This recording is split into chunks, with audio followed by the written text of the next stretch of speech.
So আজকে আমার mainly chest day ছিল, তো দাদাকে আমি বললাম চেস্টের ওয়ার্কআউট করবো। সো দাদা শুনেই বললো 70খানা ফুল ডন দিতে। তো প্রপারলি 70খানা ফুল ডন।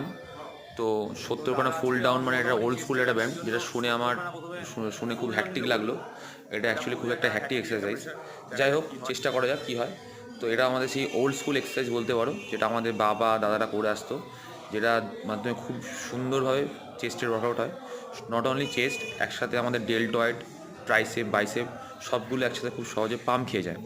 তো 70 করে ফুল ডাউন দেওয়ার পরে দাদা আমাকে বললো হাফ ডাউন দিতে, যেটা আমার টার্গেট ছিল 50টা। খুব স্পিডে দিচ্ছিলাম, তো দাদা বললো ধরে ধরে আস্তে আস্তে দিতে। তারপরে আমার থার্ড এক্সারসাইজ ছিল হচ্ছে বাটারফ্লাই এক্সারসাইজ। এই বাটারফ্লাইটা দাদা বললো পার র্যাপে 20টা করে 4 সেট দিতে। 4 সেট দেওয়ার পর চলে গেলাম হচ্ছে সিটেড